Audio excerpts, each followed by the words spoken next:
the forest covers, the flora and fauna over there, or the bird life over there, and my memories or my experiences I gained around Page. During the session, if you have any query, please feel free to interrupt me and put your query across. I don't mind. I would like to have more of an interaction with all of you rather than just, a monologue that I am talking and you guys are only listening. So please feel free to interrupt me and to ask your queries or your doubts.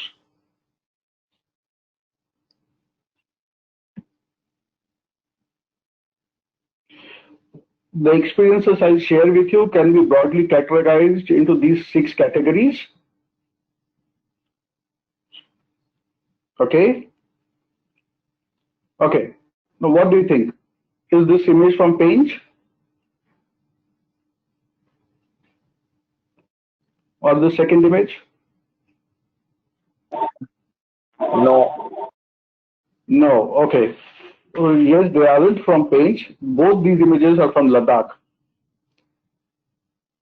Now, are these images from Paint? No.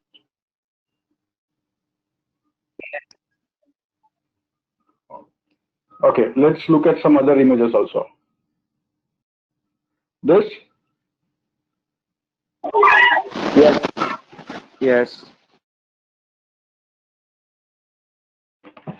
let me tell you, barring the first two Ladakh images, all the six images are from Paint. So it is not that Paint is only about wildlife. Paint is really beautiful. I just wanted to show you a glimpse of it. That is why I was trying to check out whether you can identify or whether you can relate to the fact that these images are also from Paint. Okay, let's proceed further.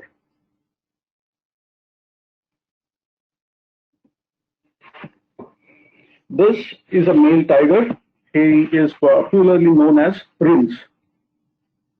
1 second, there is. Uh-oh. Wait. I'll just resolve that.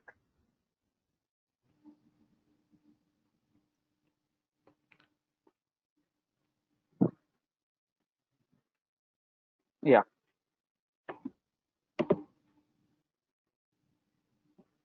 Can you see the image now? Yes. Okay. So this is a male tiger. He is popularly known as Prince. I don't know why he is named Prince, but he's known as Prince. And the place where I made this image, where I cited him on that particular day, is called as Bhukamp Road. Now, this name sounds very peculiar, why Bhukamp Road? I'll tell you that also. So, this male prince has his territory in the Sillari range of Pench, Maharashtra. And his territory within that range is near this Bhukamp Road. When there was a dam being constructed around on Pench River, jointly by government of Maharashtra and government of Madhya Pradesh, a dam as well as a hydroelectric power station.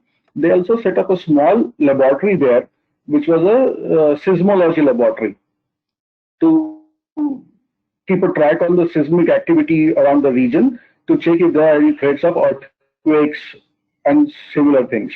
So the place where that lab was set up, the local people couldn't understand seismic or seismology, but all they knew is they are trying to do something about earthquakes. So the road heading towards that lab became to be known as Bhukamp Road. That's the theory behind that place, Bhukamp Road.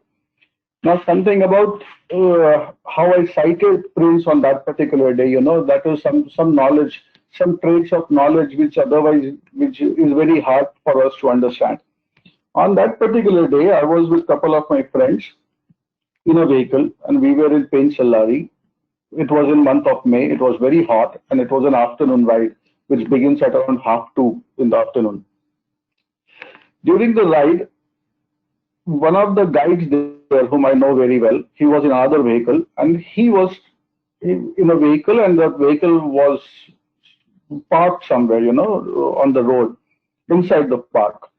And they were not moving anywhere. When I went to him, he told me, let's wait over here. We'll be able to sight Prince soon. I said, how can you say that? He says, I'm telling you, you just wait over here. So we also waited along with that vehicle. After a few minutes, that person tells me, see, I can smell him. He just yawned. I checked everywhere in near vicinity. There was no sign of even a small bird around. Forget a carnivore or a big cat like a tiger there. And he kept on insisting about it. After some time, one of the person in his vehicle sneezed out loudly. Immediately after some time, that person sneezed for the second time. And when it happened, we saw that where we were standing, where our vehicles were parked, below that there was a nala and there was a small bridge on which our vehicles were standing. Beneath that bridge, on our right side, this prince came out. And he even, he roared. He was very angry because he was disturbed. He didn't charge on us, but it was one of the best sightings we had. And later on, eventually, he moved towards the left side of the Nala and came into this artificial water hole just to cool off. So what I learned at that time is the local population can not only track the animal, but they also know how to feel the presence of a particular animal in their vicinity.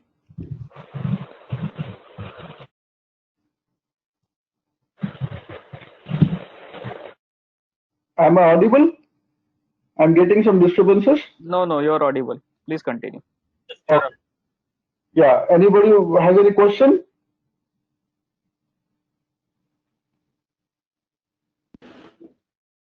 No. No question. Okay. So we'll move to the next slide.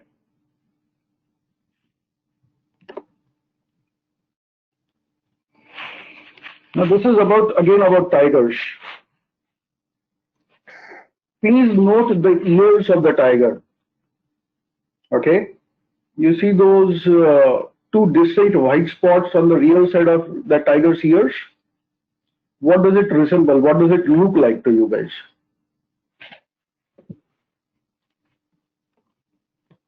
Anybody?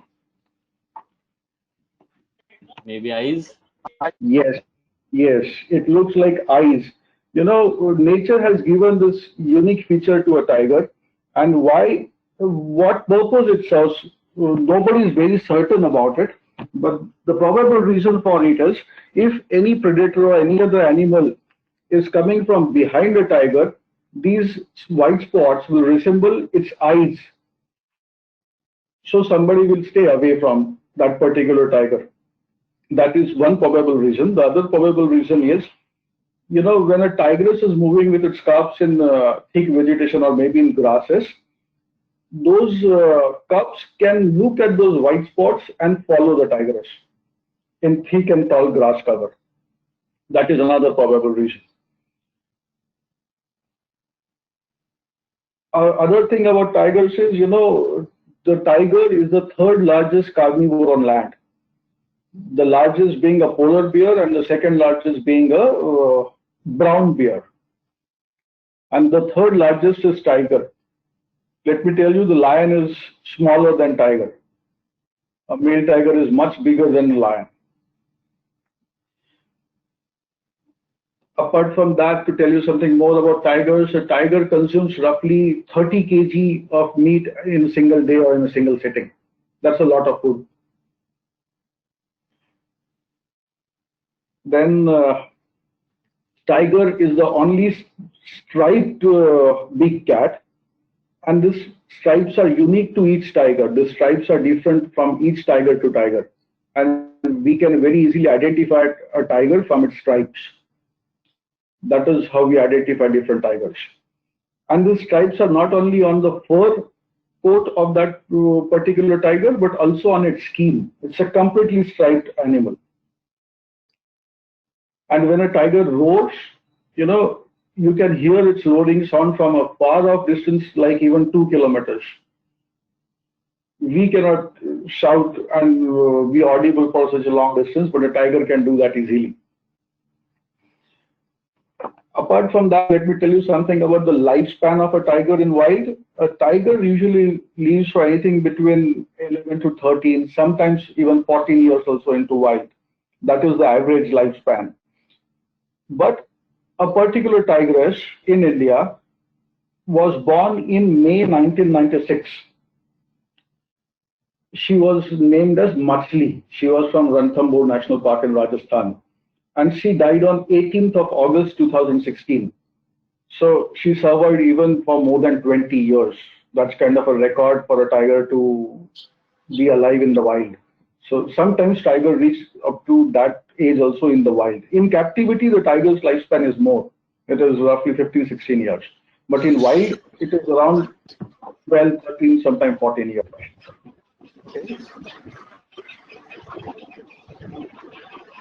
Any questions? No, we can continue. Okay. Okay, now let's come to some animal behavior. Now this is a tigress called Barus popularly, and she is from a small park of Pench, which is also called as Khursapar region. And she is literally the queen of this particular place. And she has demonstrated a very different type of behavior, which is rarely seen amongst tigresses. And that is why she is very unique. Right now, I'll just tell you something about Barus. Later on, I'll tell you more about her in other slides. This Barus, why she is unique is, she was part of a litter of 3 cubs. She was born to a tigress whose name is who's known as Durga, and it was a litter of 3 cubs, 1 male and 2 female. The male and other female cub eventually separated from their mother. They established their own territory away from their mother's territory. But Barus never migrated or moved out of that territory. She is still dominant in that same territory. After other cubs migrated, this tigress, she never had her litter till date. At least this is still March that we know. After that, because of lockdown, nobody has had any update about the parks and what is happening. But till that time, we are sure she has never delivered a litter. And her mother, Durga, eventually delivered another litter of 3 cubs. So those cubs and Barus were also living together in the same territory, which is a very rare phenomenon. Yes. No, someone mistakenly unmute himself. We can continue. Okay. So this particular tigress, she has been around in the same territory. Her mother is also in the same territory, and the mother's second litter of 3 cubs was present there. Now, out of those second litter of 3 cubs, 2 were killed by another tiger, but 1 cub has become an adult, and that female cub or the adult tigress now has also migrated to a different place. But Barus and her mother are still within the same territory. This is a very unique behavior, and she is extremely dominant. She doesn't allow any other tiger to come in her territory, not even a male tiger. So that is something very unique about this particular tigress, who is called as Barus. Okay, we'll move to the next slide. Now, in this particular image, I want you to look at, this is not about the deer.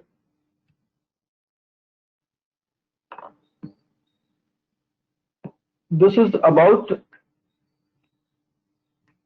what can you see in this? Forget the deer. What is that you can observe in this particular image? Can anybody tell me?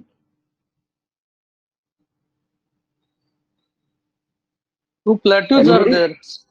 Two plateaus are there. Small one. Dead tree. Okay. Dead tree. Anything else?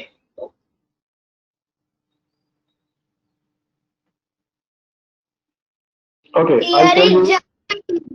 Yes, very right, very right. The deer is in air, it's jumping. That's true, but I'll tell you something else that I want to divert your attention to. In the Is it being diagram, followed by a tiger, or is it trying to escape? no, nothing of that kind. It was just moving from one place to another. Is it and a dead tree there? Is it a crocodile's nest in the background? Hi, sir. Okay, I'll tell you. Let's talk at the same time. Okay. Yes, In fine. the in the background, what you see in blue color is a water body. It's a lake there. Okay, and over here you can see this portion is of different color and this portion is of different color.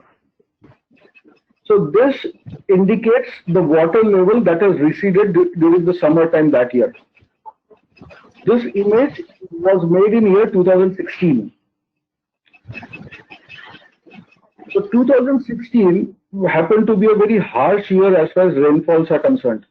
We had scanty rainfall that year. But this was made in month of May. This image was clicked in month of May 2016. And of course, rains or monsoons don't arrive in month of May. Eventually, when it came to October, the Indian Meteorological Department declared that we had deficient monsoon and deficient rainfall in Central India region that year.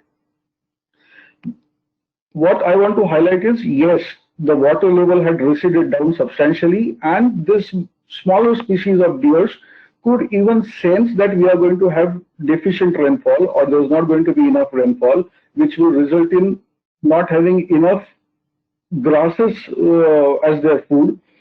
And that year it was observed that the breeding of the spotted deers had reduced substantially. We didn't have new, they didn't have litters, they didn't deliver litters that year. Of course, there were a few, but it was reduced substantially.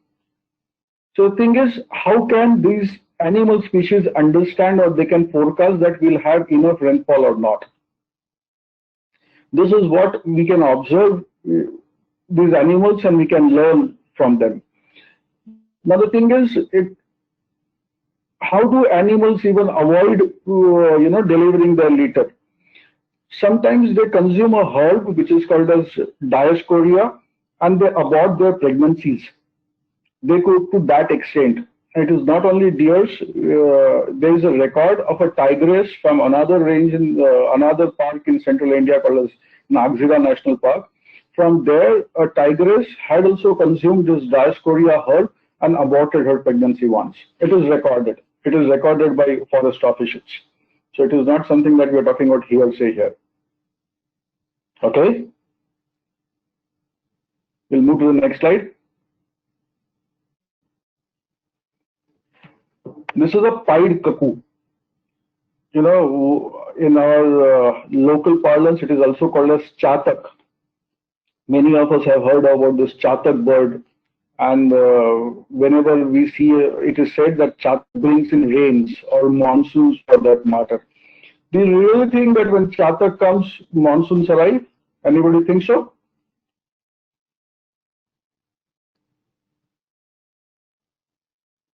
Okay. Seems nobody's answering. I'll tell you I something. think so because we had a poem in the school which said that, it comes when the monsoon arrives. Yes. Yes. There are such poems. Even in Kalidasa's Meghdut, it is mentioned, there's a mention of a pied cuckoo coming in and bringing rains. But do you think that is logically or scientifically true? Anybody think so? Because this pied cuckoo is a migratory bird. It is not resident within India. It migrates to India around this time, around when the monsoons arrive. Do you think there is any scientific basis to this? Maybe conditions are for them. Okay. Yes, there are conditions like that. But how do they sense? Why is it said that they come and then rains arrive? That nobody knows. But it is not just a folklore that whenever we see a pied cuckoo, rains follow in few days' time. To take this further, NGO by name of Nature Conservation Foundation did an exhaustive study on them, and they also used Google Analytics and some Google tools for it. And they observed for 40 years, whenever a pied cuckoo was sighted somewhere, within 4 to 5 days, monsoon arrived at that particular location. It has happened, and they have had they have a sample of more than such 10,000 sightings spread across last 40 years. So it is certain, there's logic and science behind it, that wherever pied cuckoo arrives after its migration in India, rains follow him. But how it senses the rain, that is something that we are not aware of. But it has typically happened. There's sufficient research available on this part. So even when we sight a pied cuckoo, we can definitely say that the monsoon either has arrived or is going to arrive very shortly in that particular region. Okay? We'll move to the next slide. This is just an ant. Okay? What I want you guys to note over here is their antennas, these ones. Okay? How big are they? You know, they are slightly bigger than the ant's whole body also. They are that big. And this image is also from Painch. When I was sitting somewhere and I saw these ants, a colony of ants, I made this particular image. You know, these antennas are so big and they are highly sensitive. And they are highly sensitive receptors for the ant. They, with these antennas, the ants can even, you know, observe or take notice of minuscule changes in the area surrounding them. These changes can be about temperature or moisture. And whenever we see these ants moving out of their burrows, we can immediately make out that they are sensing moisture and they are going to a different place and they are trying to protect their eggs. And this happens typically when rains are about to come soon in next few days. So whenever we see ants moving, we can also make out that the rains are going to follow. Not only the pied cuckoo, but it's also true with ants. And all these, there are a few people who have done thorough research about ants and their characteristic about identifying or forecasting rains, and which is more often than not has come true also. Sir, these are soldier ants. Yes, these are slightly bigger, the soldier ones. And you know, they even have 400 genes just to detect the temperature and moisture content, which are most for any species on Earth. They are that sensitive. Okay? We'll move to the next slide. Now something about the local culture. You know what this image is of? Mark. Sir, tiger. Tiger Pug pug mark. Tiger pug mark. Now, in the areas surrounding Painch National Park, both on the MP and Maharashtra side, it's mostly inhabited by tribals who are either of the Baiga tribe or the Gondi tribe. Mostly, there are of course people of other communities, caste, creeds, and religion, but mostly the tribals, they are mostly tribals and belonging to these two tribes, either the Baigas or the Gondis. And for these people, you know, wildlife is revered. They know how to coexist with wildlife. They don't try to cause any harm to the wildlife or even to birds. And especially for a tiger, you know, a tiger is treated at par with a king or sometimes even like a god for some people. You know, they treat tiger as a god. So it is not something that they try to harm their god or their king. They also have this strong belief that a tiger will always protect them, will never harm them. And it is seen that the Gonds or Baigas are never involved into any poaching activity. Whatever news we hear or come across about poaching of wildlife in all national parks, it is never done by these local tribals. It is done by people of some other communities. Because for them, a tiger is kind of sacred. it is revered, it is respected a lot. So they will never try to cause harm or kill a tiger. Okay? These local tribals, they are very simple. They have a very simple lifestyle. They are not who run after different things. They live a very contented kind of life. They are very easygoing and comfortable with whatever resources they have. And they believe in living in complete harmony with nature, in coexistence with nature. We'll never see them causing damage to the local environment or to the local water resources or water bodies. They'll take care of all the resources they have and yet have a very contented lifestyle. These people typically, it is ingrained in their culture and in their history that they treat earth as a mother goddess. And in that way, they conserve nature. This is something that people like us should try to learn from them. They never abuse the natural resources. They try to conserve available natural resources. You'll never see these tribals, littering around their places or their villages. You'll find those villages to be far more cleaner than our urban cities or metros are, for that matter. These local people are also possess thorough knowledge about medicinal herbs that they can get from the forest. They, even in today's date, they have cures, their own cures based on medicinal herbs for diseases like high blood pressure, for diabetes, for asthma, for jaundice, for malaria.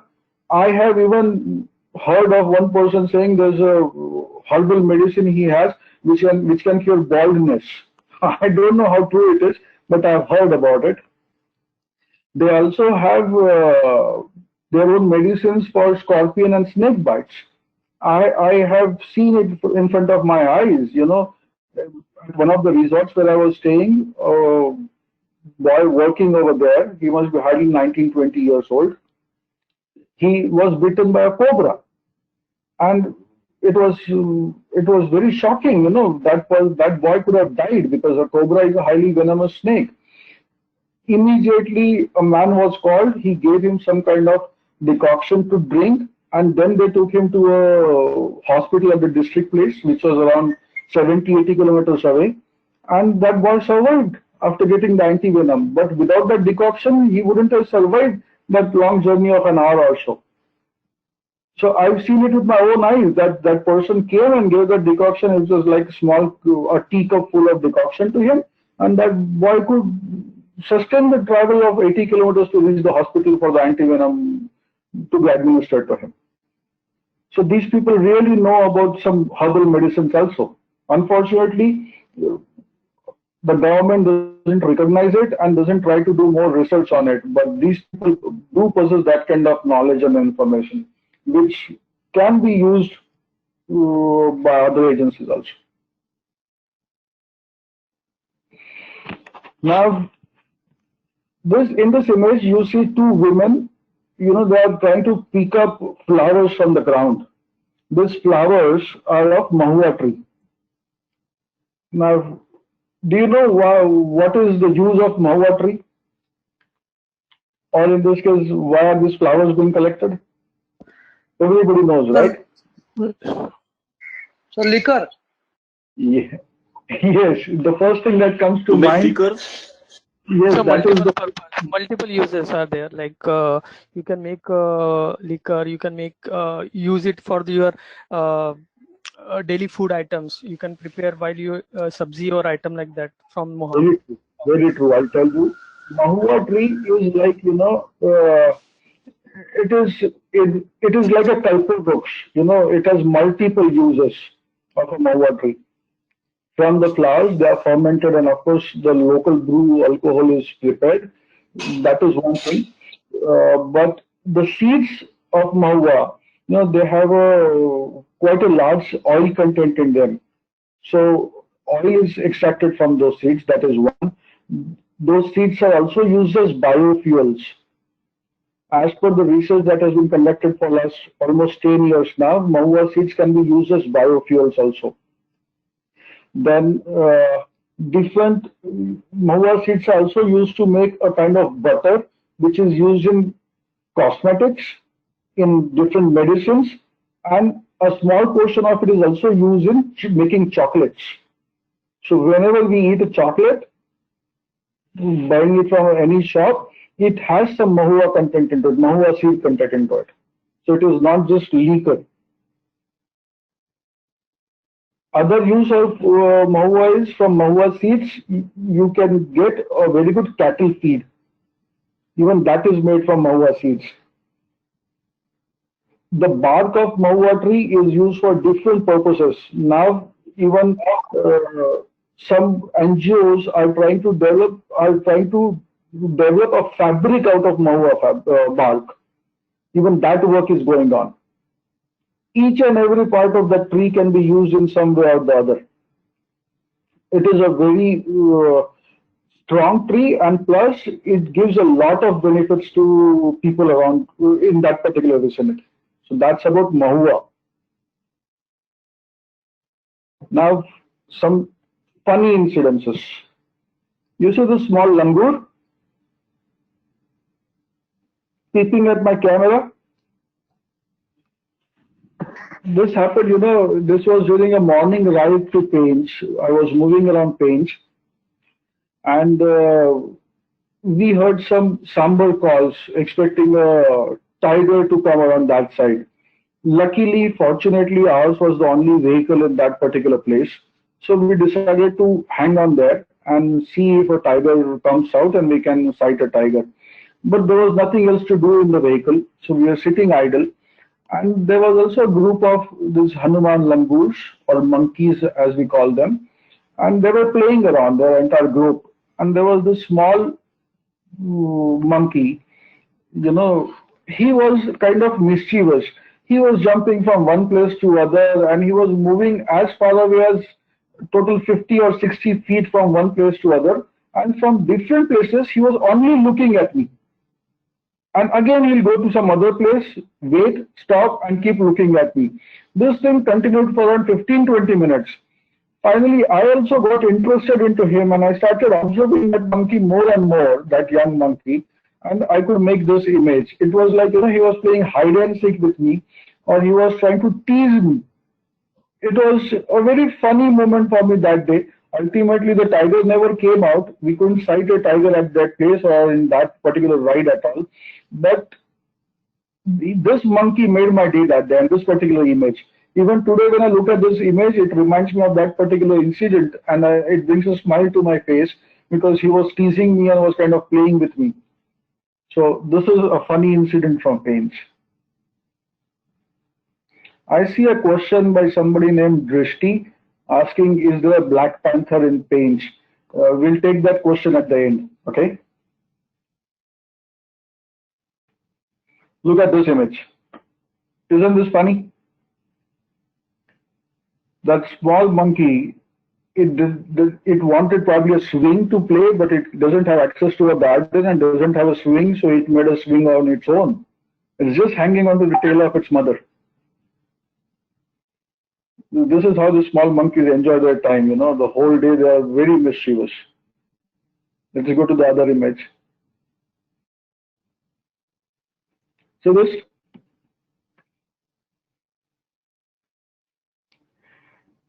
I saw these monkeys, at a particular place where there was this tap and there was this bucket kept by the forest guards, and I saw a monkey drinking water from that bucket. Next day, I was on another round of safari. I again saw 2-3 monkeys drinking there. So I made it a point that and it was outside the forest park, okay? It was outside the gate. So I used to go there often and just see and try to observe these monkeys drinking water there. One fine day, I could make this particular image. So from photographic point of view, this is kind of a balanced image because I can even have their tails curled up from the 2 monkeys on the ground and all. Leaving that apart, you see the younger monkey on top, he literally opened the tap to have more water. and he also closed the tap after some time. He was playing with the tap, so he knew how he can get more water from that tap. So that is the fun we have. Going to jungles is not only about sighting a tiger or some big game. It is about observing these things and having some fun also in whatever we see there. Okay, let's move on. Now I'll come to some special relationship that I could establish in Painch. Let's talk about Baras now. You remember the image I had shown you about Baras when I told you guys about how dominant she is, and she is in Khursapar region of Painch, Maharashtra. This is that same tigress. Okay, I'll tell you, she is popular by name of Baras. Okay, it's a Marathi name, Baras. It is spelled as Baras. I want you guys to tell me, why is she called as Baras? Any guesses? There is number 12 written on her forehead. Bara. Yes. Above her left eye, you can see, just a minute, I'll show you. You see over here? You see 12? The digit 12? 12 in Marathi is known as Bara. So there's a mark of 12 on her, that is Bara, so she's called as Baras. That's about that's about why she's named or called as Baras by people frequenting to Painch or to Khursapar. I have been very lucky, I was able to sight Baras ever since she was a very young cub. Since that time, I have, whenever, I would say, if I've been to Khursapar 10 times, then at least on 8 or sometimes even 9 times, I have sighted Baras. I don't know how. But somehow we have this bond. Whenever I've been to Painch or been to Khursapar, I've been able to sight Baras. Always, without doing anything. Many a times I have not followed other vehicles and decided to wait at a particular spot or follow a different route. None of the vehicles will be able to sight Baras. I have been able to sight Baras. That's the kind of relationship I have been able to, I cannot use the word relationship exactly, but since I am unable to find any other suitable word for that thing, I use the word relationship, but that is what the kind of strong bond I have with this particular tigress. She was part of a litter of 3 cubs, like I told you earlier, 1 male and 2 female cubs.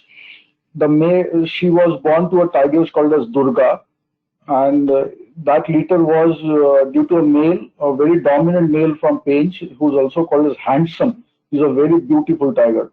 So Baras was litter of Durga and Handsome. The other cubs she's Bindu, other female, and the 3rd cub was a male who's called as Sambhaji, or he's also called as Chota Handsome. He's also a very good-looking male tiger. The other female cub, who's called as Bindu, has recently delivered her first litter, but like I said, Baras hasn't delivered her litter, and she is not allowed any other tiger to come into vicinity of her territory. This is another image of Baras.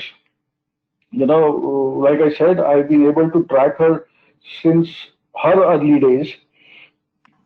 And the day I made this image, it was again in month of May. I think it was 2017. Yes, 2017. And on this particular day, I could sight her 3 times. Luckily, on that day, I had a facility of a full day safari. Typically, a jungle safari is of 4 hours in the morning or 4 hours in the afternoon. But at that time, Painch had opened up full day safari bookings. So I had booked my full day safari, and for the whole day, I was inside the jungle. So at 3 different places, I could sight Baras. I hope many of you have been to jungles and national parks and been on safari rides. So those of you who haven't been, I'll tell you something about tigers. What happens is, it is easy to sight a tiger either early in the morning or towards late evening, typically twilight times. Daytimes, they will rest at one particular place. They will not keep moving from here and there due to the heat especially, or they will be near either in the shade or near some water place. This is what we know, and this is what I firmly believed in. But on this particular day, what I realized was, by the time it was 10 o'clock, every vehicle had to move out of the jungle. They could not go anywhere. They had to come out. Those are the safari round timings. So when it was 10 o'clock, since mine was a full day safari, I could stay inside with my vehicle. There's one more question from Mukesh. We'll take it later on. Finally, I'll answer that question also. So on that particular day, what I observed was, we sighted Baras, then she moved out into thick forest somewhere inside where we cannot see where she is. So we assume she's sitting somewhere in the shade and she'll come out only towards maybe 4:30 or 5 o'clock, otherwise she'll not come out. And by 10 o'clock, all the vehicles had gone out. So inside the core area, it was only me, my vehicle, the guide and the driver inside, nobody else. I was walking on the road, literally alone walking on the road. So that day I came to know that once all these vehicles move out, the wildlife also realizes there's no disturbance, there's no noise or sound coming off the vehicles, and they start moving out on the roads in the jungle. And typically, again, when the noise begins, they go into hiding, they get into some shade or sit at one place. When I observed this, I also checked it with different forest officials, and they also agreed to this fact that no, it is not true that they don't move in the afternoon or during the hot times. They do keep moving across the street or on the roads in the jungle when they are sure there's no noise coming from anywhere, so there's no disturbance. So that was the biggest learning I had on this particular day when I made this particular image. Okay, let's move to another image now. Sarvesh, how much time do we have more? Around half an hour. Okay, okay. That includes the Q&A time also? Yes, yes. Okay, so maybe in next 10 minutes or so, I'll try to wind up the slideshow. Okay. This is another image of Baras.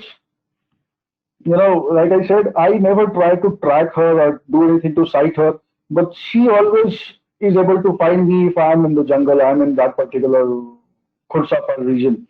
Then somehow it happens that she comes in front of me and I can make good images of her. And we always have eye contact. I don't know how it happens.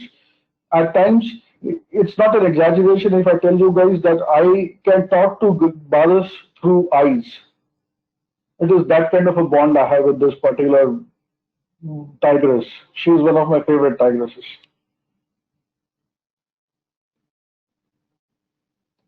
She not only comes, like I said, she'll always stare back at me. She'll also give me a look. She'll literally look into my camera so that I can get a good image. Many a times it has happened, you know, that there are too many vehicles around when we sight a tiger. Somehow she'll come all the way from her place, come very close to my vehicle, somehow look into my camera and pose, kind of pose for me. That is how I would put it. I have so many images. You know, there's an uncle of mine who always teases me, saying, how is it possible that always you get images, good images of this particular tiger coming so close to you and looking at you directly? But even I don't know how it happens, but that has always happened. I have hundreds of images of Baras coming close to me and looking straight into my camera. That is how it is. One more image I'll show you of Baras. Like I said, she poses for me. You know, everybody likes to see this kind of a yawning pose of a tiger, which this is again Baras, though her face is not visible, but let me tell you, this is Baras. If you guys have seen a tiger, you know, sitting like this anywhere in the forest, you all wait for that tiger to get up and start moving, right? Typically what happens is the tiger moves and you miss that moment if you're a photographer to click that image. But it is very easy to know when the tiger is going to stand up on all of its four legs. If you see a tiger yawning, you should be alert. If in next few minutes the tiger yawns for the third time, you should be extra alert now, because there are 90% chances that within 1 minute it will yawn for the third time. And when it yawns for the third time, you hardly few seconds and the tiger will stand up and start moving. It always happens. Unless and until the tiger has yawned 3 times, it will not stand. It will not get up from its position. So when you see a tiger yawning, you have a 90% chance that it is going to yawn again in next few minutes. So you can be ready with your camera so that when it yawns, you get this yawning pose of the tiger, and very soon it is going to get on all of its 4 legs and start moving. So if you are at the right location, right angle, you might even get an image wherein the tiger is sitting on 2 legs and its 2 legs are erect, like as if it's a small puppy or a dog standing there. That kind of pose also you can get. So this is what you can learn by observing these animals, by their behavior, their traits. That happens when you either read, interact, and also observe these animals. That is what you need to do.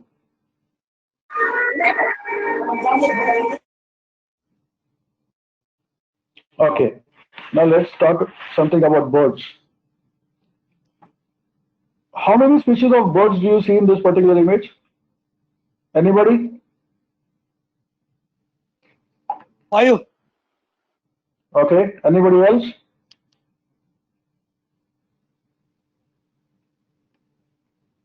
Four. 4. There are 4 species. Before this, I had never seen these 4 species in a single frame together.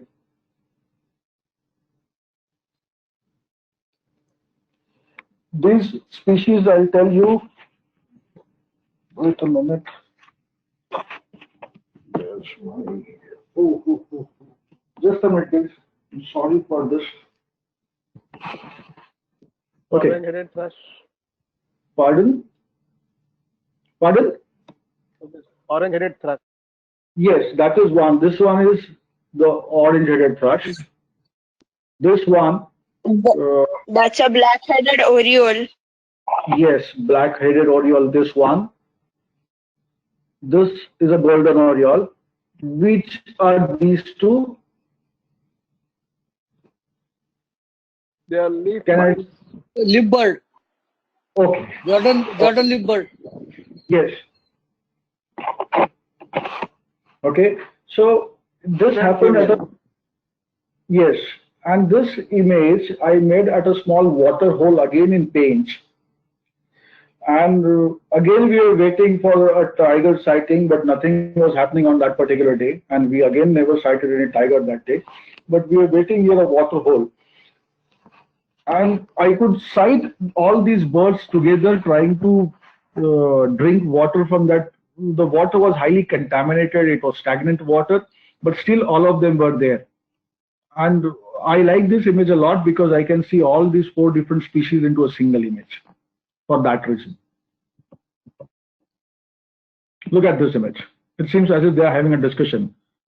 Now here, the smaller bird, the blue colored bird sitting on that perch is an Indian roller. In Hindi or Marathi, it is also called as Nilkant. And there's a folklore that sighting of this bird is supposed to be lucky. I don't know why, but that is what people say. And the other black colored bird is a red-necked ibis. So that's an ibis. And it's as if they are just trying to have some kind of discussion or meeting together about some work. That is why this image I like and I wanted to show you guys. I'll try to move fast. Okay, this is a peafowl or the peacock, the national bird of India. This again image is from summer times. Everything was dry, everything was brown, blackish brown rather. There was no greenery around, and I could sight this beautiful peacock there. So that is why I like this image. I am running short of time, so I cannot elaborate further, but we'll have a Q&A wherein you can ask your questions at that time. Okay. Do you know which bird is this? Anybody? Pied kingfisher. Pied kingfisher. Pied kingfisher. Yes, it's a pied kingfisher. No, Looks okay, like a king. let me just. Yeah, it's a pied kingfisher. It's a pied kingfisher. You know, a pied kingfisher typically it typically hovers at a place midair and then gets into a dive into the water body to catch its prey. So I could make this image when the kingfisher was hovering in midair. It was again on the outskirts of Pench at a water body which is on outskirts of Pench, MP that is. So when they dive from their position in the air towards water body, you know what speed they achieve? It's roughly 40 kilometers per hour. At that speed, they dive into the water. And they go as below as even up to 2 feet below the water surface to catch their prey. And they see it from quite a high distance. You know, typically when the kingfisher is hovering, it is about, say, at least 30 to 40 feet above water. Then it will dive at a speed of 40 kilometers per hour, get into the water, catch its prey, which is a small fish or a water insect, come out. Typically, when it tries to come out, its wings and feathers are wet, so they are heavy. It needs a lot of strength to pick up and again to get a thrust and get airborne again. And then it will go on a particular perch and consume its prey. That is what it does. But imagine the kind of impact its head must be facing to have a dive at that speed into water. So it has some spatial structure. Its head is comparatively larger in size if you compare with other birds. That is just because it has to sustain that impact. That is one reason. Then this bird, you know, it consumes up to 60% of its body weight in a day. It's food. Imagine if somebody is weighing 50 kgs and he's consuming 30 kgs of food per day, what will happen? But this bird does that. It consumes 60% of its body weight every day in food. And their nests are never on trees. They are in sand and mud like burrows. And they are very, how I should say, they are kind of unhygienic places. They are very dirty, filthy places. You see lot many droppings and even pieces of bones there through their droppings. And they always smell very bad. So that is another thing about this pied kingfishers. Okay, the last image now. Okay, the point I missed about kingfisher, why I showed you this particular image, you know, it has a very strong focus because from that distance, high up in the air, it can identify its prey in the water, which is below the water. Then repeatedly it has to dive. Usually its strike ratio is after every 20 dives, it gets food. So 1 in 20. So it needs determination, hard work, and focus. That is what it keeps on doing throughout the day, every day. This is a big thing that we can learn from a pied kingfisher. Now we'll go to our last image. This is a yellow wattle lapwing. Okay. In Marathi, in Maharashtra, it is also called as titvi. There are different lapwings. The common ones are red wattled lapwing and yellow wattle lapwing. So this is a yellow wattle lapwing. At the base of its beak, you can see the yellow wattle. That is why it is called as yellow wattled. It is also a migratory bird and it nests on the ground.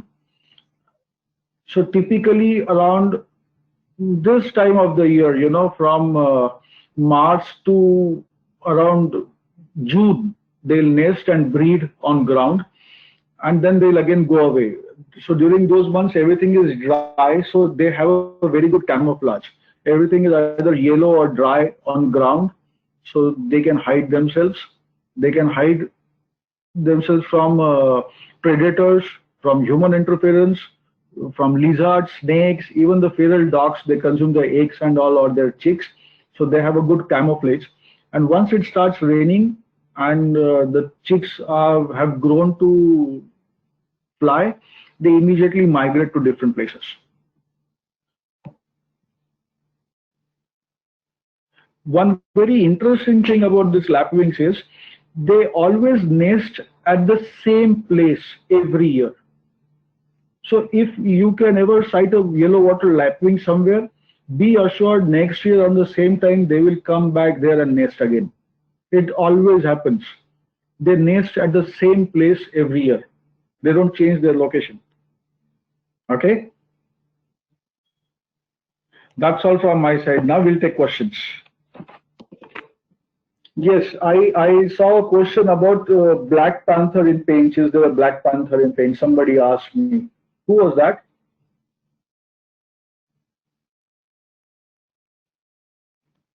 Yes, anybody? Drishti. It was me, Drishti Verma. Yeah, hi. Yeah, we don't have any recorded sightings of a black leopard, which is also called as Black Panther in Painch. But since last couple of years, we are regularly sighting a melancholic panther in Tadoba Andhari Tiger Project. Have you seen a leopard, Drishti? Yes, I have. Okay, so do you know what's the difference between a leopard and a Black Panther? I've read it on the internet that they just have that pigment in their skin. Yes. Which They are melancholic, so there's one gene missing in them, so their fur coat is far darker. If you zoom into an image of a Black Panther, you'll see those black spots on a panther's body, they are called as rosehead. If you zoom into the skin coat of that leopard, you'll be able to see those rosettes also onto its body. But from far, the whole body will look as black. So it's a normal leopard. One gene is missing in that leopard. That is kind of a skin disorder. That is why it becomes black. Okay? Yes. Thank you so much. It's okay. Anybody else? There are a few questions in chat box. Can you read them or shall I read it for you? If you can read. Yeah. So Mukesh has asked how you can differentiate between a tiger and a tigress from far distance. Oh yes, I have also seen this question. It's very simple, Mukesh. A tigress is smaller in size than a tiger. A tiger looks quite huge, it looks quite big, and you can easily make out that's a male tiger. A tiger definitely looks much, much smaller than a male tiger. So that is one way. And to take this a step further, we can also identify different tigers based on their stripe patterns. So if in a day I see 4 different tigers at 4 different places on a safari ride, probably I'll be able to tell you which tiger is which, because there are always some different stripe patterns through which we identify them. Is that clear? Then Meenal has asked, can humans smell a presence of tiger in the vicinity? That is what I told you about the image I showed you of Prince. The guide over there, he literally smelled a tiger and told me there's a tiger very nearby to us. So some people have this capability. We don't, I at least don't have it. But I've come across quite a number of people who live on the periphery of these national parks, typically from the tribal population, and they somehow, they tell me they can smell a tiger, not only a tiger, different animals. They smell them. Was this the right question or what was the question? No, the question was right. Yeah, and you answered it. Okay. Then Shubham has asked, sir, if we want to go on safari for the first time and want to sight not only tigers but also the other species and rich diversity, then where should we go? Can you suggest something? Go to any national park in the country. Just try to spend more time with nature and wildlife and jungle. You will feel happy. Don't go there to see a tiger. If you can sight a tiger, that's a bonus you've got. I'll tell you something about me. I've been on numerous, more than hundreds of safari rides, but it has happened with me. I've been on 42 safaris consecutively at Tadoba, and I couldn't sight a single tiger. 42 safaris at a stretch in Tadoba, I couldn't sight a tiger. So don't go there to sight a tiger. But you can go to any national park. I don't know where you are based, but in central India, there are so many options where one can go. Sir, From- I'm from Kutch, Gujarat. So Yes. just I wanted to ask that any national park that would be best to visit for the first time. Even I want to visit many national parks like you, but I was just confused where to start, from where to start. From anywhere, start from anywhere. I suppose Panna is closest to you. Am I right? Panna or No, sir, Mar. Panna, Ranthambore will be closer. Ranthambore there. to Panna.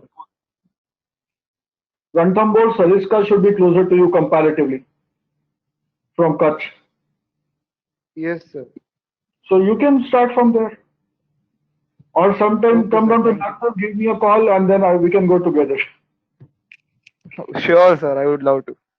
Do that. You have my contact details on this slide. You can note them down. Yes, sir. Yes, I noted it down.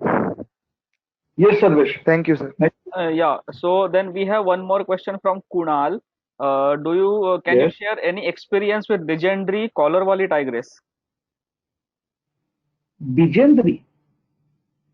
Legendary. So Legendary. Ninad, it's a Collarwali basically. It's Yes. famous from Pench.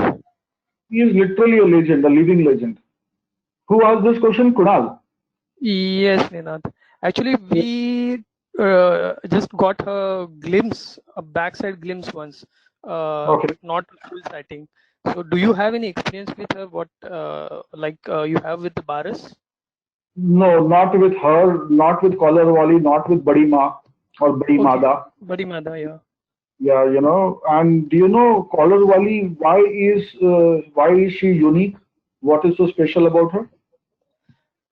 She has very given she has a The she most had given a number lot of litters. tigress in her lifetime is by Collarwali. Yeah, but she has given a lot of litters, I think. The most number of cubs. In cups. Yes, Yeah. she is from Pench, Madhya Pradesh. She has her territory is at a place called as Baghin Nala, where she is resident at. And she is very popular for the fact that she has given us most number of tigers in her lifetime. No other tigress has delivered that many cubs and also reared them successfully. Typically, usually what happens, if a tigress delivers a litter of 4 tigers or 4 cubs, usually one cub dies because of malnutrition. It's very difficult for a tigress to rear 4 cubs together because it has to hunt a lot first to feed them. So that becomes a very difficult task. But Collarwali has delivered litters of 4 cubs, 5 cubs and successfully reared them. She is the single tigress who has given us so many tigers in the wild. That record still she holds. She is a legend in Pench. Even her mother, who was called as Badi Mada, has legendary status. And do you know why Collarwali is called as Collarwali? The collar that there's in forest guard, that forest officials that put around her neck. So maybe Yes. that was And the reason. how did she become famous? Hello? Do you know how did she become famous? There's a documentary that there's a documentary. Okay, there is a documentary. Yes. By name of I in the Jungle. Yeah. They shot that documentary for 2 years at a stretch in Pench MP, and they focused a lot on this particular tigress. That is why she became world famous. Okay. Yeah. Okay. Next question. Thanks, Nina. Thanks. Thank you. Yeah. So now we have one more question. That we are now in the phase of unlock 1.0. So is tiger reserves are Yes. open now or they are yet to open? No, they are still closed. They are not open. Who has asked this? And where is he or she from? Mr. Vilas Gade has asked this question. Okay. Where is he from? Any idea? I don't know. Okay. So now these. Hello. Yes. Yeah, I'm from Jalgaon. Okay. Okay, so these parks are still closed. They are not opened yet. And as it is, all the national parks will again close for monsoon season from 1st of July, and then they'll reopen in mid of October. So this year, I don't think anybody of us is going to be able to go on a jungle safari ride before 30th of June because of the lockdown measures. And I hope we can go on safari rides from mid-October around Diwali time when the jungles will reopen. Okay, thanks. We are eager to see and visit the jungle now after seeing your information. Thank you. Thank you. We have a question from Ritu. How does Pench Tiger Reserve differs from Tadoba Tiger Reserve in terms of biodiversity richness?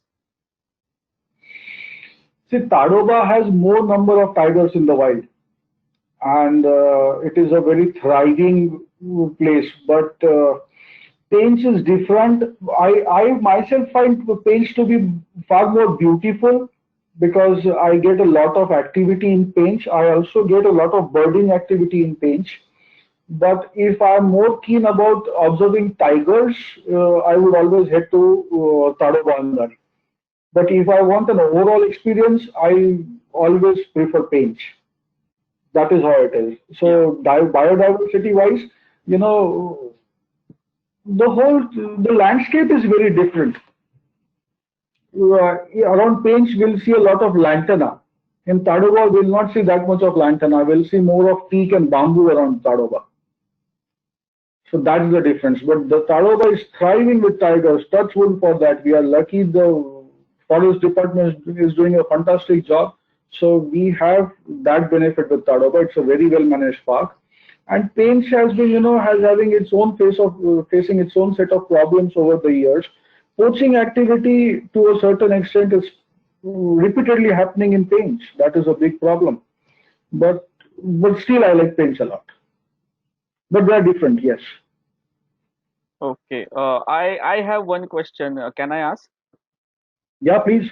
So I read some time back there are issues with the locals around Pench that tiger attacked some tribal guy, and then the tribal around the Pench Tiger Reserve, they burned some vehicle. Can you throw more light on this issue? Yeah, Sarvesh, even I am not much aware. I had also read this news that there were repeated tiger attacks.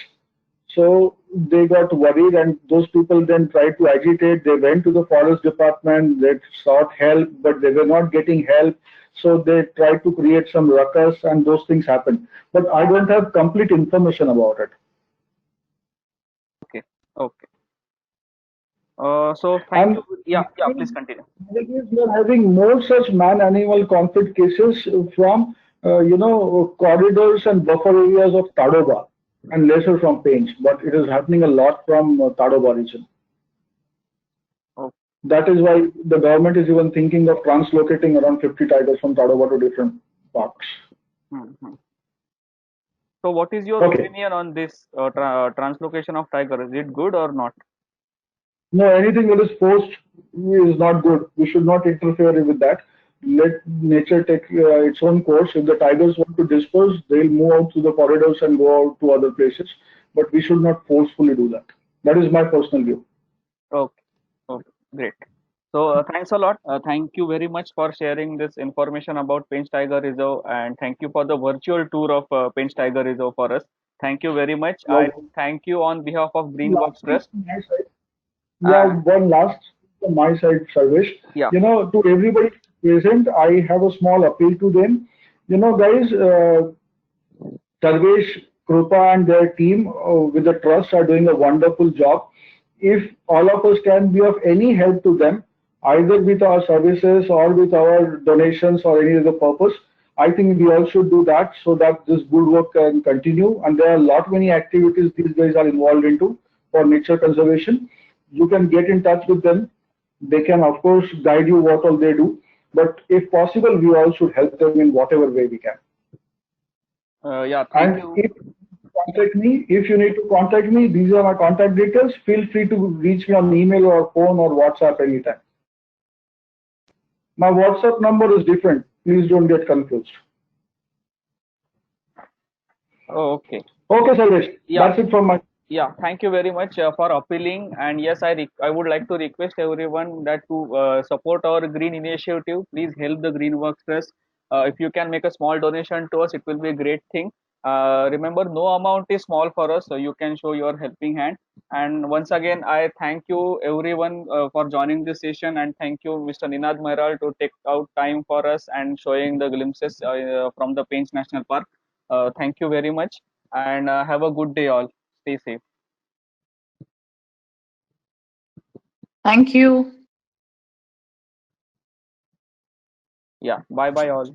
Okay. Thank you.